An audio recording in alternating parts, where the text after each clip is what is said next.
Salve, amada Igreja Gloriosa, paz do nosso Senhor Salvador Jesus Cristo. Hoje nós vamos estar falando sobre um tema, sujeitai-vos uns aos outros, e o nosso texto é João 13, 20. A nossa introdução nos fala que durante a ceia do Senhor com os discípulos, Jesus nos dá um bom exemplo e também nos ensina sobre a preciosa virtude de sujeição ao próximo. Mesmo sendo Senhor e Mestre, ele se propõe a lavar os pés dos seguidores. Este era um serviço que normalmente era prestado por um escravo ou por uma pessoa muito simples. O ensino de Jesus com esta atitude é que devemos abrir mão de nosso direito e conforto para honrar o próximo. É importante lembrar que nenhum dos discípulos tinha direito a ter seus pés lavados. Entre eles estava inclusive aquele que trairia Jesus. Pode ser que houvesse até um empurra-empurra entre os discípulos, porque ninguém queria se humilhar e fazer esta tarefa.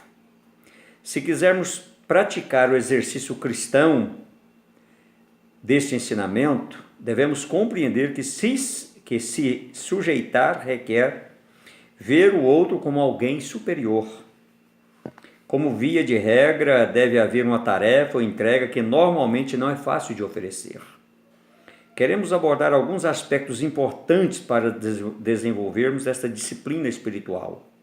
Primeiro, nós devemos aprender com a disciplina com Jesus. Durante a vida, Jesus sempre mostrou-se sujeito e disposto a fazer a vontade do Pai. Algo de que ele tinha consciência que o Pai era maior do que ele, João 14, 28. Reconhecia que devia obediência e respeito. Jesus havia sido enviado pelo Pai para cumprir uma missão. Para ele, tornou-se natural cumprir esta tarefa traçada na eternidade. Ele tinha prazer em obedecer e cumprir a tarefa, e alcançou como recompensa a alegria que você vê lá em Hebreus 12, 2. Esta alegria foi prêmio de seu trabalho. Ele promete compartilhá-la com seus discípulos. João 15, 11. No Getsemane, ele apresenta a plenitude de sua sujeição ao Pai. Apesar de desejar intensamente ao Pai, intensamente não tomar o cálice, ele diz ao Pai: seja feita a tua vontade, não a minha. Não podemos desprezar o desejo individual das pessoas da Trindade, mas ele renuncia a seu conforto por causa do Pai. Não existe maior exemplo de submissão do que este. Para nós pensarmos, estou disposto a sempre me lembrar do exemplo de Jesus e ser como ele? A superioridade do próximo. Algo essencial para a disciplina da sujeição ao próximo é sempre reconhecer ao próximo, sujeição ao próximo é sempre reconhecer que ele é superior a mim. Existem ocasiões em que podemos conviver com alguém com menos recursos do que nós, seja na área econômica, intelectual ou qualquer outra experiência de vida. Mesmo assim, devemos buscar em Deus ter nessa pessoa alguém que nos é superior e a quem devemos respeito. Foi isso que o Senhor Jesus fez por nós. Filipenses 2, 5, 9. Veja o espírito de renúncia e submissão que Paulo propõe aos crentes da igreja de Filipos. Sem partidarismo, sem vanglória, por humildade, considerar os outros superiores a si mesmo e não terem visto que é propriamente seu. Filipenses 2, 3, 4. A disciplina da submissão exige que tenhamos uma completa renúncia na cruz. Por outro lado, sempre que tivermos de ser servidos, seja como chefe, no emprego, como patrão, como professor ou em qualquer outra liderança, devemos possuir um espírito de respeito pelo que serve. Podemos utilizar a palavra de Pedro aos presbíteros para alguns ensinamentos. Não ter sorte da ganância, não pastorear por constrangimento, nem como dominadores. 1 Pedro 5, 2, 3. Paulo, dentro deste contexto, manda que os senhores tratem os servos com justiça e com equidade, certos de que também vós tendes Senhor no céu. Colossenses 4, 1. Este respeito envolve desde falar com paciência e brandura até dar a devida recompensa pelo serviço prestado. Para a nossa meditação, tenho visto cada membro de minha casa como alguém superior? Quais as pessoas que me servem? Faxineiro do serviço, zelador do prédio, assessorista do elevador, motorista do ônibus. E como os trato? Tenho usado palavras como muito obrigado, por favor, dá licença? A disciplina da humildade. Como já dissemos, a natureza da sujeição ao próximo ou do seu servido, ou do ser servido, está no esvaziamento de nós mesmos. O livro de Provérbios acrescenta um outro comportamento que caminha junto com a senhora humildade, que é o temor do Senhor. Provérbios 22:4. Os tesouros que estas práticas nos oferecem são espirituais e duradouros, mas existe um preço a ser pago. Levantar da mesa para servir não é próprio da natureza humana, principalmente quando temos o falso entendimento de que somos melhor do que os outros que estão à mesa. A mudança para alcançarmos essa virtude é dádiva do Senhor, e quando nós nos dispomos a isto, Ele vai mexer em áreas que não gostamos.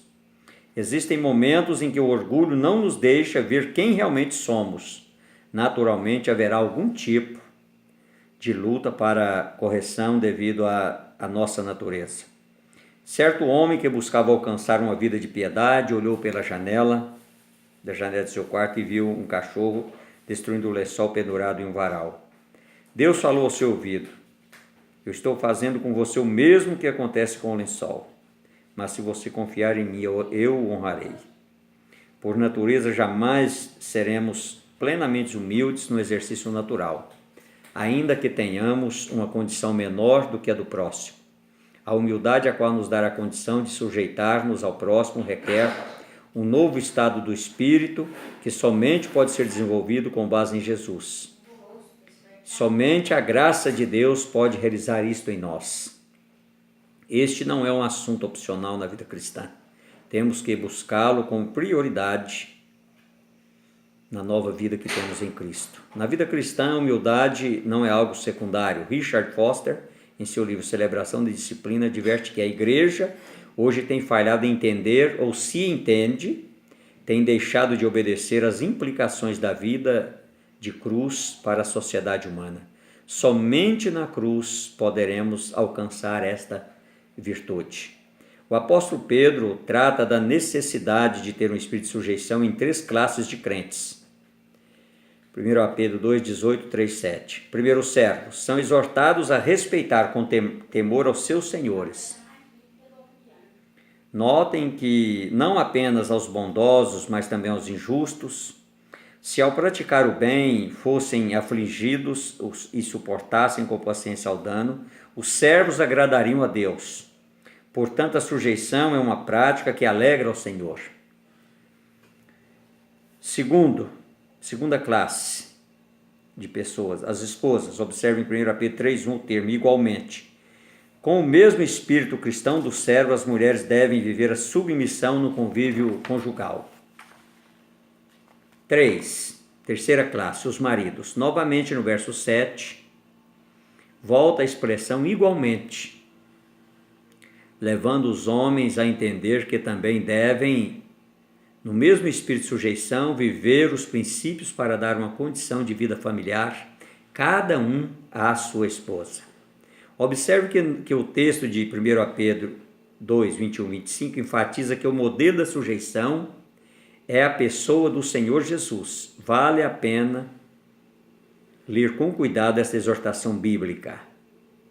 Assim, tenhamos a função de escravo, de marido, de esposa ou de qualquer outra no relacionamento humano, fomos chamados para desenvolver o mesmo espírito altruísta de Jesus. Leia os textos que nós já mencionamos aqui, porque são neles que você vai encontrar fundamento e base bíblica para tudo que nós estamos dizendo aqui, principalmente nesse texto de 1 Pedro 2, 21, 25, onde você vai encontrar sobre essa exortação bíblica que deve fazer parte da tua vida e da tua caminhada cristã. E para nossa conclusão, voltemos à cena da ceia do Senhor. Vamos avaliar de forma coerente. Entendo o que o Senhor fez com seus discípulos? Entendo quem realmente Ele é? Estou disposto a deixá-lo formar esta mesma conduta em mim? Nós precisamos estar com o nosso coração aberto. Quando Ele fala para Pedro, olha, se eu não lavar os teus pés, você não tem parte comigo. Oh, Jesus, como o Senhor é lindo. Pedro fala, olha, não lava só os pés não, lava todo o corpo. Mas olha, o resto está lavado, precisa lavar só os pés.